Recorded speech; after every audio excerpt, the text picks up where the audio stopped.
As an investor, I always want to find the ETF that gives the best return. The best way is by going to ETFDB, where you will see the strongest ETF for the past 5 years. The first few are leverage ETF, meaning that their price movements will be multiplied, going up by 3x and down by 3x. Leverage ETF are risky stuff, so we will avoid all those. After that, you will see ARK W and ARK K is the best performing ETF out of the 5 years. ARK W has delivered 393%, while ARK K delivered 310%. As if that's not impressive enough, they came out just 6 years ago and are already outperforming all the other ETFs on earth. They beat S&P 500, which had the best bull run for the past 10 years. The Nasdaq, which consists of mainly tech companies and are well known for their ability to grow very fast. They outperform our current god of investing, Warren Buffett, and along the way beating 99% of the active funds out there, like BlackRock or Franklin Templeton. So enough of all the praising and anggap bola. In this video, I'll talk about the company that created this ETF, Ark Invest, who they are, how did they create such a strong ETF, what other ETFs they have, and there's a lot to talk about, so let's start right now. To be able to create such a strong ETF, you first need a strong research team. Not only that, you need a leader who has a good background so that he or she can lead the team effectively.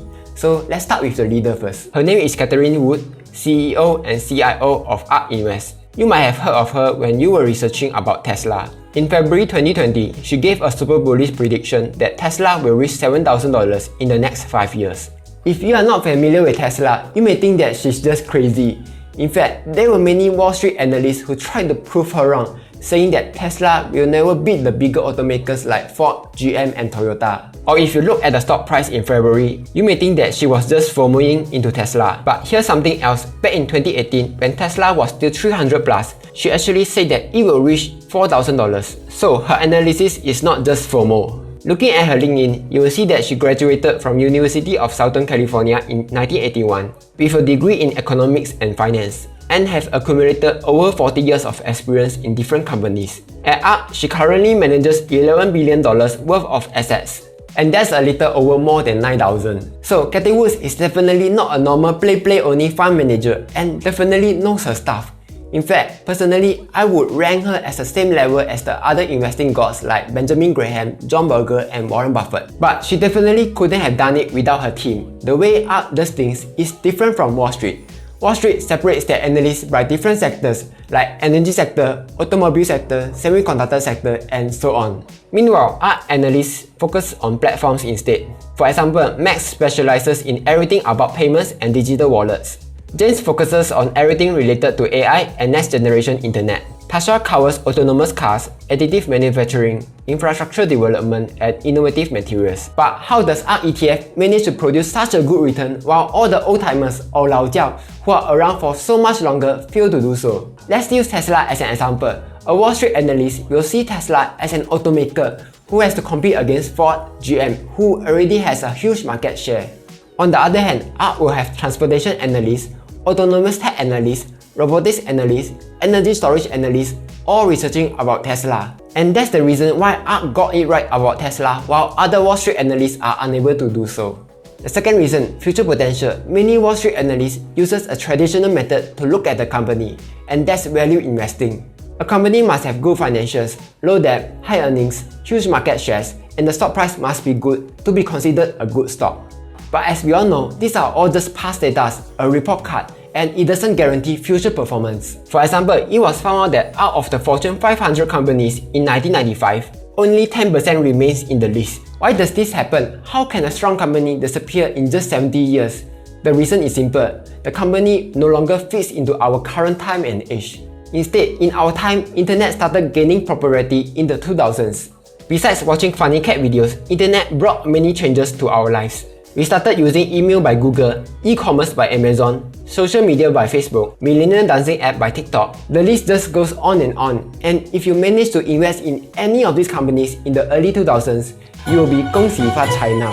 ARK knows this. That's why they prefer to invest in companies that can bring disruptive innovation so that they can capture the largest growth potential of the company. But what is disruptive innovation? On their website, you will find this. In the past, there's steam engine, railways, internal combustion engine, telephone, automobile, electricity, computer internet. However, in the next few years, innovation will be from energy storage, AI, robotics, genome sequencing, blockchain technology, and they will come all at once. Innovation must meet a few criteria. First, the cost of production must decline while at the same time, demand needs to increase. Lastly, its technology will create a lot of new use cases. Using this model, ARK will find innovative companies, but anyone can actually do it. What sets ARK apart is that they will track the company's cost curve, waiting patiently for the cost of innovation to go down, while at the same time, waiting for the demand to increase steadily. They call this the prime time.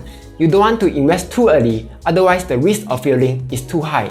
But you don't want to invest too late also, otherwise you will miss out on the booms. I'm sure that the research process is much more complicated than that, but this is the summarized version of that. That's how ARK managed to spot companies like Tesla so much earlier than Wall Street analysts. They look at future potentials instead of past data. Now let's look at their ETF. They have 5 active ETFs. ARK K that invest in innovative companies. ARK Q, autonomous tech and robotics, like Terminator but the kind that helps you instead of trying to kill you. ARK W, next generation internet technology like cloud computing, big data. ARK G, genomic revolution stuff like modifying your DNA, stem cells. ARK F, financial technology like blockchain. The 2 passive ETFs are PRNT for 3D printing and IZRL, innovative companies from Israel. As you can see, all these ETFs follow one theme, and that is innovation. Not only that, innovation that is disruptive. I will first talk about the passive ETFs, then I will move on to the more exciting, sexy, active ETFs. First, PRNT. ARK believes that 3D printing technology is still very new and has one of the highest growth potential, transforming how we will manufacture stuff in the future. This ETF has an expense ratio of 0.66%. As the technology is still very new, it is still not yet widely used. Therefore, since inception in 2016, this ETF has only delivered 2.12% annualized. It hosts 50% 3D printing hardware, 30% software, 13% printing centers, and the rest are scanning and measurement and 3D printing materials. Moving on, IZRL. To be very frank with you, I personally did not expect to see such an ETF, as I've always thought that the best technology came from US and China. But when I look at their holdings, I realized that Firework and Wix came from Israel. So I learn something new every day.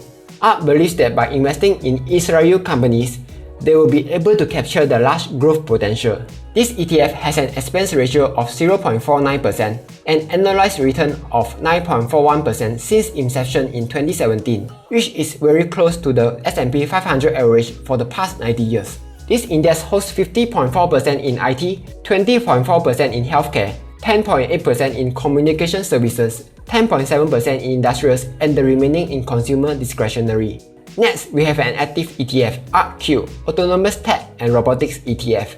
This technology includes robotics, autonomous vehicles, energy storage, 3D printing, and space exploration, many of which are still in their early stages and will be more relevant in the future. This ETF has a 0.7% expense ratio, delivered a 17.21% annualized return since inception in 2014. Its holdings include Tesla that we all love and short sellers love. 2U, a company that provides online education, Xilinx, a semiconductor company, Proto Labs, a company that makes prototype on demand, Materialize NVADR, a 3D printing and additive manufacturing software company. This ETF hosts 33.8% in autonomous vehicles, 26.7% in robotics, and 23% in 3D printing. I like this ETF because, as we have seen in Terminators and Black Mirror, autonomous tech will be widely used in the future, and by investing in them, you will ride on their huge growth. Next up on the list, we have ARK G, Genomic Revolution ETF. Its technology includes gene therapy, molecular diagnostics, stem cells, and many other things that we only see in movies like Captain America, The Hulk, and Fantastic Four. This ETF has an expense ratio of 0.75%, delivered a 19.75% annualized return since inception in 2014. I won't pretend that I know anything about these companies because, as you can see from my name, I am just a random YouTuber who is learning about investing and not about genomics. That's why I need your help to tap the like button to help support the channel. But here's my understanding. When we finally understand how DNA works, we can rewrite our genes to cure illnesses on the DNA level. Like if you have cancer, instead of going for chemotherapy, you just need to remove the DNA that's causing the cancer. As Warren Buffett once said, only invest in a business that you understand. That quote makes sense until you realize that it is not a perfect quote. In an annual meeting, Warren Buffett admitted he was wrong by not investing in technology stocks just because he didn't understand the companies. Just because you don't understand the companies doesn't mean that they won't be relevant in the future. I would be comfortable handing my money over to Ark Invest because they have analysts who are well versed in this sector and have proven that their investing strategy is superior over these past few years. Moving on, we have ARK ETF, Fintech Innovation ETF. It has an expense ratio of 0.75%, delivered a godlike 39.56% annualized return since inception in 2019. Its holdings include Square, an e-payment company in the US similar to GrabPay in Singapore and WeChat Pay in China, Mercado Libre, an Argentinian e-commerce company, Tencent, a China holdings company that has e-commerce and payment system, Zillow, online real estate database company similar to Property Guru in Singapore, Apple for the Apple Pay system, and well known for keeping doctors away. Just kidding guys. As we all know, traditional banks are slow to innovate, and I believe that fintech companies will disrupt the entire financial system. Even in Singapore, I'm sure that you have noticed that there are many shops already accepting e-payment systems like GrabPay and FavePay. And you will normally transfer money to your friends using Paylah or PayNow. And these fintech companies will be like Thanos, saying I'm inevitable before eating the financial systems alive. Next, ARK W, Next Generation Internet ETF. Its technology includes cloud computing, big data, digital media, e-commerce, blockchain, and Internet of Things. This ETF has an expense ratio of 0.76%, delivered a 32% annualized return since inception in 2014. Its holdings include Tesla again, Square, Roku, a digital media player manufacturing company, 2U, and Zillow. Looking further at their holdings, you will see more familiar companies like Facebook, Pinterest, Slack, Amazon, Spotify, Tencent, Netflix, Alibaba, Twitter, PayPal, Adobe, Wix, many of which are the top companies in their own sector. Now, you may think that RW high return was due to Tesla, which ran up over 500% in the past 1 year. But it is not the case for a few reasons. First, Tesla only occupies 10.3% of the ETF. That means most of RW performance isn't dependent on Tesla. We can see this when Tesla dropped by over 50%, but RW didn't drop that much. Second, ARK did sell off some Tesla after its recent run-up in March. However, they did not sell because they think that Tesla is bad. They are just doing a normal portfolio rebalancing like any good fund manager would do. That's because after Tesla ran up, it will be occupying over 20% of the portfolio, and owning too much of it will be a risk. And that's another reason why ARK is good. They will trade around volatility, buying when the stock price is at its low and taking profit when the stock price have ran up too much. Another thing you might have noticed about ARK ETF is that their expense ratio is super high when you compare them to S&P 500 ETF like VOO. But given that they have the ability to deliver such a high return year after year, it is a small price to pay for salvation. Finally, we have the ARK Innovation ETF. This ETF is a combination of the top holdings of the previous ETFs. You have Tesla from Autonomous ETF, Invitae and CRISPR from Genomics ETF, Square from Fintech ETF, Roku from Next Gen Internet ETF. When you combine all these holdings, you will form the mother of innovation ETF, ARK, kind of like the Power Rangers when they combine all the dinosaurs to form the Megazord. This ETF has an expense ratio of 0.75%, 26.73% annualized return since inception in 2014. If you are unsure which to choose, just pick ARK because they have the best of everything. Personally, I will be investing in ARK and ARK W, Next Generation Internet ETF. That's because I want to be invested in everything. And yes, that's called kiasu. But at the same time, I'm very familiar with a lot of the internet companies, so I'm more comfortable investing in them. Regardless of which ETF you choose, I personally believe that ARK will be able to continuously deliver a good return over time. As Cathy Wood have once said in Twitter, disruption innovation typically gains traction during bad times. Everything needs to be cheaper, faster, more convenient, more productive, and more creative. Especially right now, during the pandemic, recession, and future inflation, the demand for innovation is greatly needed. And that's all for today. Let me know down in the comments below which ETF you like. Like, share, and subscribe as I will be posting new videos every Monday. See ya!